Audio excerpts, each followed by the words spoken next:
Happy midweek po mga kapatid. Muli po ako'y bumabati sa inyo ng isang maligayang kalahating sanlinggo. Ngayon po ay September 6. Napakabilis ano po. At tayo ay patuloy na maglilingkod at magbabasa sa banal na salita ng Panginoon sa awit ng mga awit. At bago ang lahat, tayo po muna ay manalangin. Ama namin Diyos sa langit, maraming salamat po muli.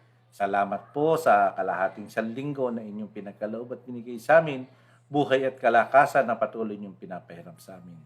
Patawad din po sa aming mga kasalanang nagagawa.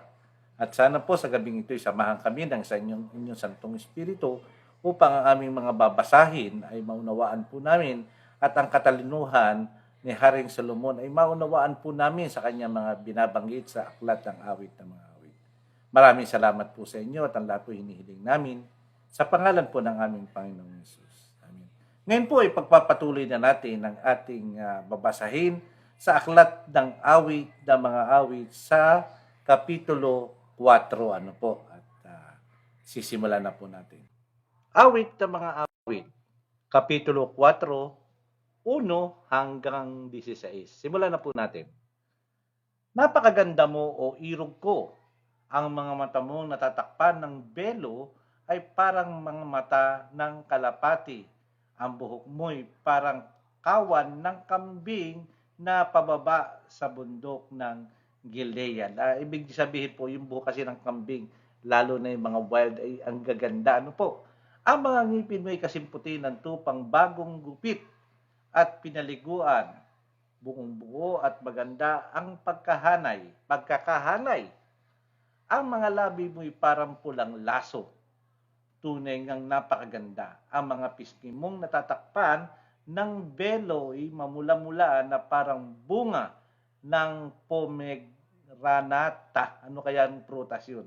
Ang liig mo'y kasing ganda ng tori ni David. Napapalumutaan ng kwintas na tila 1,000 kalasag ng mga kawal. Ang dibdib mo'y kasing tikas ng tindig ng kambal na batang usa na nanginginain sa gitna ng mga liryo. Dinidescribe niya yung babae, ano po? Bago magbukal liwayway at bago mawala ang dilim, nananatili ako sa dibdibong tila bundok na pinabango ng mira at insenso. O irog ko, ang lahat ng sa iyo'y maganda. Walang maipipintas sa iyo. O aking magiging kabiyak, sumama ka sa akin mula sa Lebanon. Bumaba tayo mula sa tuktok ng mga bundok ng Amana, Senir at Hermon na tinitirhan ng mga leopardo at leon. O irog ko, na aking magiging kabiyak sa isang sulyap mo lamang at sa pag-akit ng iyong kwintas na pinamamalutian ng isang bato na nabihag mo na ang aking puso. Napakaganda siguro itong babaeng sinabi ni describe ni Haring Solomon. Ang pag-ibig mo sa aking irog ay walang kasing tamis o aking magiging kabiyak.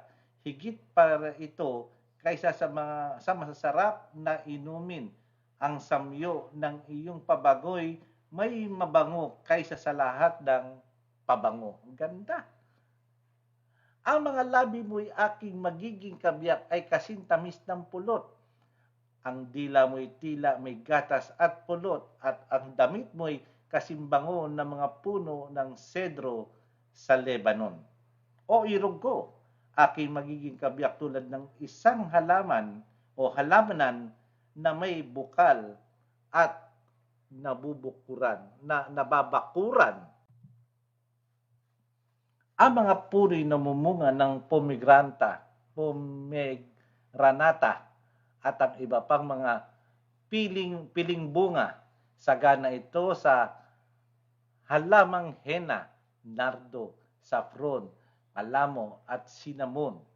Maging ang iba't ibang klase ng mga insenso, mira, aloy at iba pang mamahaling pabango. Tulad ka ng isang hardin na may bukal na umaagos mula sa kabundukan ng Lebanon.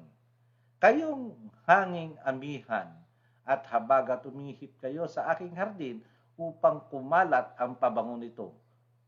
Papuntahin ang aking mahal sa kanyang hardin upang kainin ang mga piling bunga nito. Napakaganda po, dinidescribe niya yung kanyang mahal sa buhay.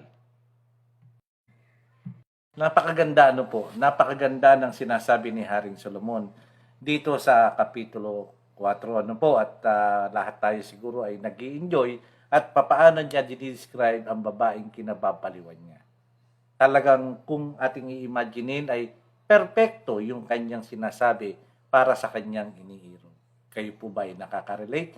Pwede po kayong mag-comment dito sa ating comment section. At sa ating pagtatapos, tayo po muna ay manalangin. Maraming Diyos sa langit, maraming salamat po sa isang napakagandang sulat sa Kapitulo 4 ni Haring Solomon sa Awit ng mga Awit. At kami po ay parang nanonood ng isang pelikula na napakaganda ang kanyang pagkakadescribe. Salamat po sa katalinuhan na ipinagkakaloob niyo sa amin, sa kaalaman. At patuloy niyo kaming biniyayaan ng panahon upang mabasa namin ang mga tulad nito. Maraming salamat po at pagpapatnubay at sa kaloob ng kalahati pang sanlinggo na inyong pagkakaloob sa amin at humihiling po kami ng masaganang biyaya at pagpapala at pag-iingat. Maraming salamat po at ang lahat po hinihiling namin sa pangalan po ng aming Panginoong Hesus. Amen.